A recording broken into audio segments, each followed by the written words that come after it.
Bonjour à vous tous, aujourd'hui un petit tuto concernant un remplacement d'amortisseur avant sur Twingo 1 phase 2 de 97. Donc voilà, je viens d'ouvrir le capot, donc grosse surprise c'est que c'est vachement accessible. Donc il va falloir que je dégage le bocal de lave-glace, je pense, le bocal de liquide de refroidissement. Pourquoi? Parce que comme il y a ici au milieu, c'est pour pouvoir bloquer votre tige. Je peux pas prendre par exemple un cliquet, disons, pour pouvoir desserrer, disons, parce que quand je vais resserrer, il va falloir que je puisse bloquer le centre de la tige et venir serrer à la main. Donc forcément une clé contre-coudée, ça ne passera pas là. Donc j'ai pas trop le choix, quoi. Il va falloir que je dégage tout ça, quoi. De l'autre côté, ça a l'air d'être beaucoup plus simple. Donc là, vous voyez, c'est beaucoup plus accessible. Mais le côté conducteur, je sens que je vais galérer. Donc c'est parti, assez de blabla, action. Et comme je suis assez pervers, je vais faire celui qui est le plus chiant en premier.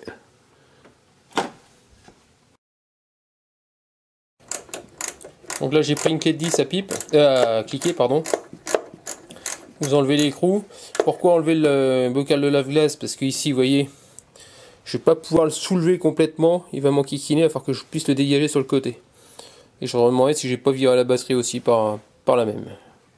Donc on verra ça en dernier. Plus j'évite de faire du démontage et mieux c'est. Donc j'ai quand même viré la batterie et tout compte fait. Donc vous dévissez ici, hein, le moins, le plus, de façon à dégager les cosses. Et logiquement, il doit y avoir un autre truc qui doit bloquer en bas, je suppose. Donc on va virer les caches si on peut.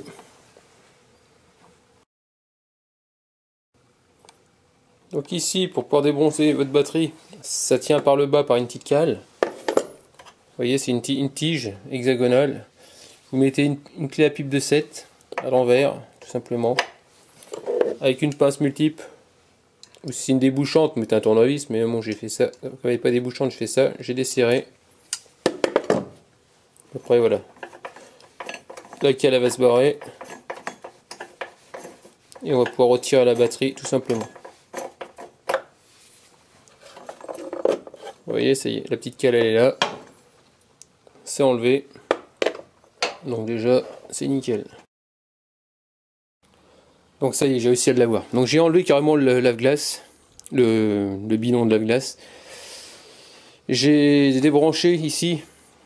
Ici, comme on peut voir, il y a le moteur. Par contre, s'il est plein, c'est galère parce que j'en ai foutu un peu partout. Il suffit de tirer dessus. Et vite fait, vous retirez votre bocal. Et vous le... Bon, moi j'ai été le vider, hein, il n'y a plus rien dedans. Donc voilà, ça c'est dégagé, on n'en parle plus. Ensuite ici, vous avez enlevé votre écrou, là c'est du 10. Donc comme vous voyez, il est là. Il est là-bas. Hein.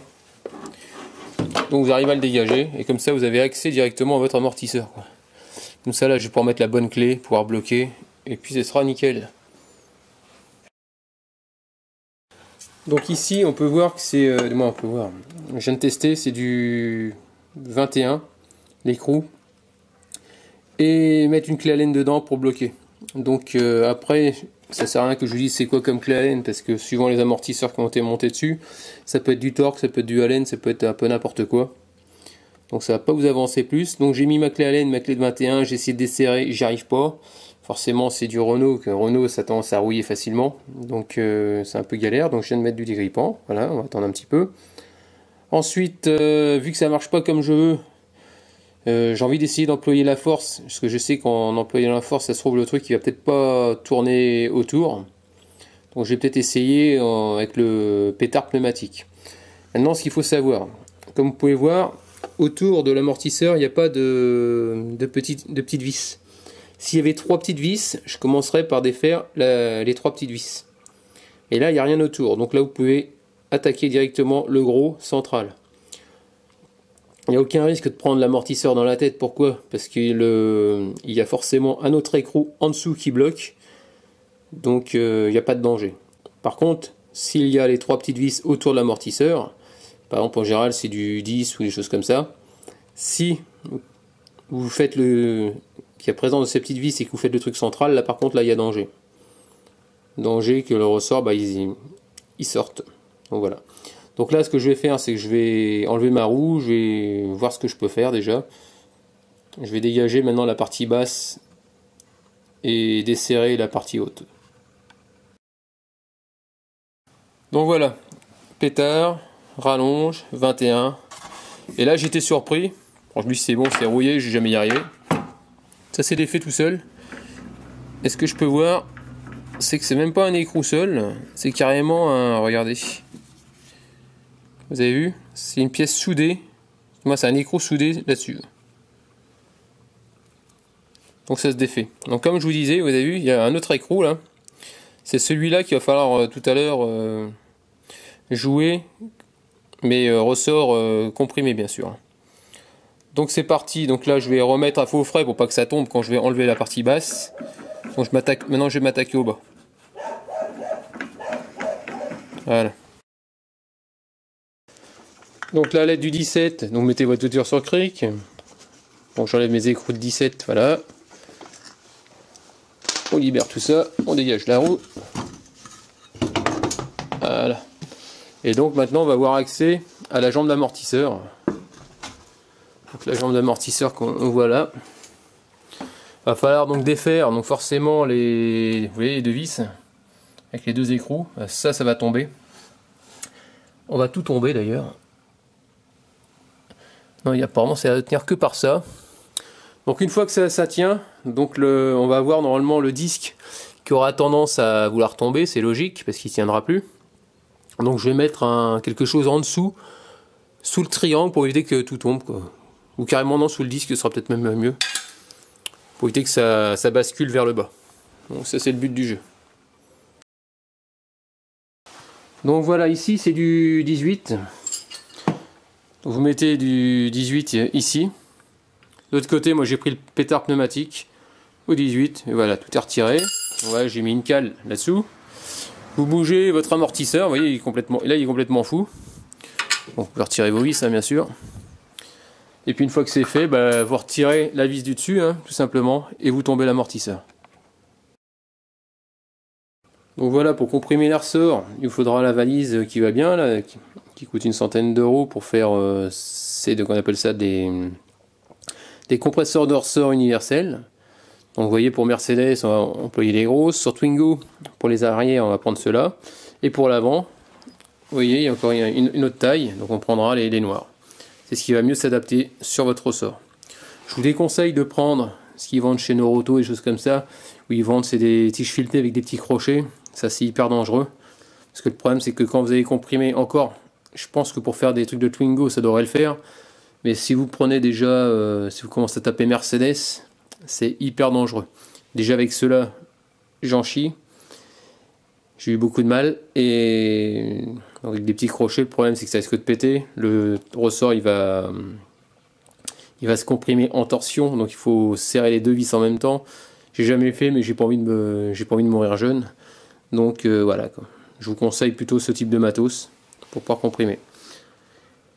Donc ici, avec à l'aide du 21, je fais coulisser à l'aide d'une vis sans fin. Vous voyez, ça se resserre au niveau des petites coupelles noires.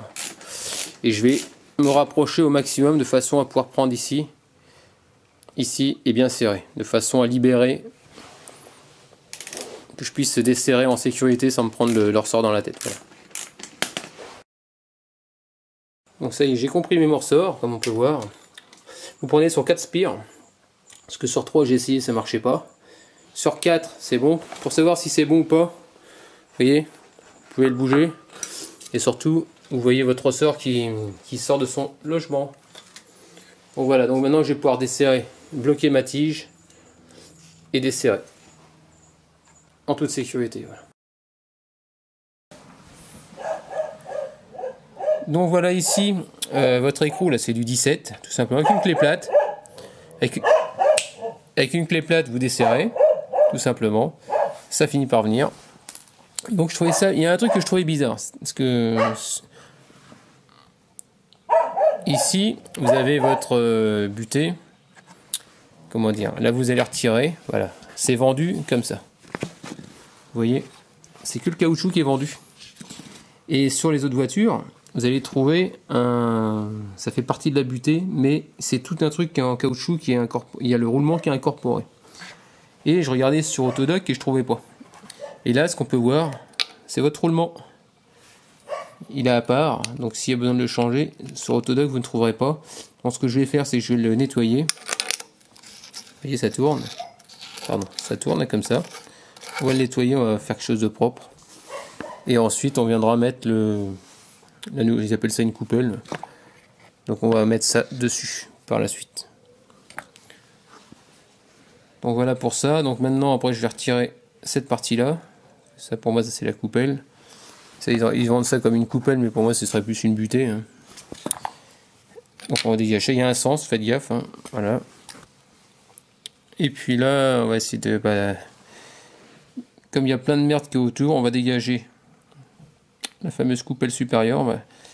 On va dégager le caoutchouc anti-poussière. Et ensuite, on va changer l'amortisseur direct. Donc finalement, je vais le laisser. Je laisse dessus, mais j'ai l'impression que ça fait partie... j'ai l'impression soit c'est coincé dedans, ou alors c'est vendu avec, j'en sais rien. Elles sont comme je change pas les ressorts, et je change pas cette pièce-là. On s'en fout, vous tirez sur votre amortisseur, il y a tout qui vient. Maintenant, on va se charger de... Ici, il y a une tige qui bloque... Du moins, il y a une cale qui sert à bloquer votre tige de vérin. On va la retirer, vous voyez comme elle est là. C'est pour le transport, c'est pour que ça prenne moins de place. Et qu'il n'y ait pas de pète au niveau de la tige, pour qu'elle soit raccourcie au maximum. Donc là, ce qu'on fait, c'est que je vais carrément enlever ça. Vous appuyez dessus. Normalement, c'est censé se barrer. Avec un tournevis, ça devrait partir. Je vais vous montrer un truc flagrant. Regardez, les amortisseurs, vous voyez, la tige elle est sortie, j'ai enlevé l'espèce de petite cale. Regardez, si j'appuie à fond, vous voyez, j'en chie. Je relâche, et vu, ça remonte. Regardez celui-là. Vous voyez comment il remonte? Il remonte plus du tout. Là, je suis embuté. Là, j'appuie sans forcer. Il s'enfonce, il reste dans la position. C'est pour ça qu'il y a aussi le phénomène que elle penche quand je roule, elle est moins stable. Et puis quand je monte les trottoirs, ça fait un... On sent que ça pose des problèmes, quoi. Donc vous voyez, pas besoin de mettre de cale, celle-là, elle est... il est rectifié de chez rectifié. Donc je suis en train de me demander s'ils sont pas d'origine. Parce que la voiture elle a 170 000 bornes. Et si c'est d'origine, avec une Twingo, ça fait beaucoup, quoi. Donc ça y est, donc je vais mettre mon fameux cache poussière que j'ai enlevé pour vous faire la démonstration. Donc voilà, c'est un truc comme ça. Hein. Vous faites rentrer à fond, hop, voilà. Et ensuite, on va le repasser dans le ressort. Et on va faire la méthode inverse pour le remontage. Donc voilà, ça y est, j'ai nettoyé ma pièce. Hein. Comme vous pouvez voir, elle est nickel. Elle tourne librement. Donc c'est le principal. Je la remets en place. Voilà, vous voyez, ça tourne. Hein. Ensuite, je sais pas, je me vois de buter celle-là. Vous voyez, vous mettez cette pièce-là, il y a un sens. La partie la plus étroite vers l'intérieur. Voilà. Ensuite, ça dans le centre. Ensuite, la fameuse, le nouveau écrou qui a été fourni avec l'amortisseur. Donc vous le serrez, hein, tout simplement. Après, je vous montrerai, il y a une position pour l'amortisseur, du moins pour le ressort. Je vous montrerai tout à l'heure. Quand vous allez débander l'amortisseur, il faudra qu'il soit bien mis à un endroit.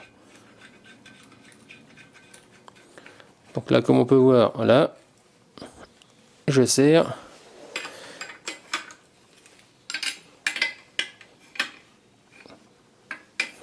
Et je vous... Finalement, il n'y a même pas besoin de bloquer la vis. Ça se serre nickel. Après, je vais poser l'appareil pour mieux serrer. Et ce que je voulais voir ici, regardez. Là, vous voyez, ça tourne. Et il n'y a pas de jeu, là, comme ça. Dans ce sens-là, en faisant pivoter, il n'y a pas de jeu. Au démontage, avec l'autre, ça brandouillait dans tous les sens. Donc c'est pour ça que ça devait claquer quand je montais sur les sur les trottoirs, tout simplement.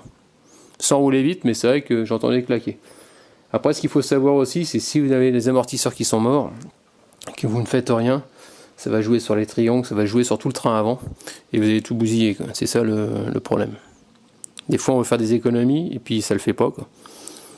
Bon, là, c'était pas que je voulais faire des économies, c'est que je ne savais pas qu'ils étaient morts, donc je m'en suis rendu compte en changeant les amortisseurs arrière, en descendant de mon trottoir. J'ai dit, oh là, je vois une nette différence. Donc forcément, quand j'entendais l'avant qui descendait du trottoir, j'ai dit, là aussi, j'ai l'impression qu'ils sont secoués. Puis je me suis pas trompé. Je me suis dit, autant repartir sur une bonne base, remettre tout à neuf, et être tranquille. Donc là c'est parti, je vais bien vérifier le serrage, je vais redéfaire, donc redécomprimer mon ressort tout simplement, et puis je vais le remettre en place. Donc ça y est, mon ressort il est bien mis. Ici, en bas, vous avez, ça fait une petite butée, vous mettez le bout du ressort dans le trou, juste là. Il faut qu'il soit embuté, tout simplement. Après, bah voilà, il n'y a plus qu'à le remettre sur la carrosserie, remettre les deux vis, et puis ce sera terminé. Donc ça y est, donc là après vous serrez l'écrou, vous bloquez avec une clé Allen de 6, donc c'est du 21 et une clé Allen de 6. Ensuite ici vous allez bien serrer votre jambe d'amortisseur. On peut voir bah, tout est bien mis, hein, tout est en place. Donc là maintenant on va pouvoir remettre la roue et passer et remettre aussi ouais, donc le bocal de liquide de refroidissement ainsi que le bocal de lave-glace. Et ça sera fini pour ce côté. Donc voilà ici le joint du bidon de lave-glace, vous le remettez en premier pour que ce soit plus facile. Ensuite faites gaffe ici derrière, parce que moi j'ai pas fait gaffe en tirant. J'ai la petite durite transparente qui s'était barrée. Et apparemment ça doit aller sur l'essuie-glace arrière si j'ai pas de bêtises, que ça part vers l'habitacle. Donc si c'est pas rebranché, ça va couler partout. Donc là maintenant on va repositionner le bidon tout simplement. Ce que je voulais dire sur le bidon. Alors si vous avez des doutes sur l'étanchéité, c'est à ce moment-là qu'il faut quand même profiter de regarder s'il n'est pas fissuré. Vous faites le plein au-dessus d'un évier et vous regardez s'il est bien étanche. Tout simplement. Donc là c'est parti, je vais le remettre en position. Et remettre le moteur dans le trou du... Donc ça y est, je l'ai remis en place, vous le remboîtez vers l'habitacle. Ensuite, vous passez la patte ici, vous mettez votre petit écrou en plastique. Votre moteur, vous le tenez vers le haut et vous le descendez jusqu'en butée. Jusqu'en butée du joint tout simplement. Derrière, je m'aperçois que tout est bien branché. Le tuyau en plastique, on voit bien, il est bien mis, hein, il n'y a pas de souci. On va refaire le plein. Et par contre, ce qu'il faudra faire, c'est... Vous allez avoir du mal à amorcer, c'est normal, parce qu'il est vide. Donc un laps de temps avant que ça arrive au pare-brise, tout simplement. Donc là, je remets ma batterie. Donc là, pour le côté passager, vous soulevez le capot, vous l'enlevez, vous voyez, c'est tout con, hein. Vous voyez, il est à peine posé. Et après, c'est exactement la même méthode de l'autre côté. Donc voilà, terminé pour les amortisseurs avant. Donc là je me suis aperçu que j'ai un jeu dans la roue à 9h15. Donc à mon avis la prochaine fois je ferai une... ça vient de la direction apparemment, ça doit être une rotule. Une rotule de direction à mon avis. Donc ce sera le prochain épisode de la Twingo. Donc là pour l'instant bah, c'est nickel. Là quand on s'appuie vraiment sur le véhicule, on sent qu'il y a de la résistance, que les amortos ne sont pas fatigués. Donc là je vais la ressortir du garage. Et je vais voir comment ça se comporte au niveau du trottoir. Mais à mon avis, il y aura une sacrée différence. Donc en espérant que ce tuto vous a plu, je vous dis n'hésitez pas à me laisser des commentaires avec des j'aime ou j'aime pas. Pensez à vous abonner et puis allez faire un tour sur mon canal blog si vous voulez voir à chaque fois ce qu'il vous faut comme outillage nécessaire pour effectuer les interventions. Je mets tout ça sur mon canal blog. Je vous laisse et puis je vous dis à très bientôt, ciao.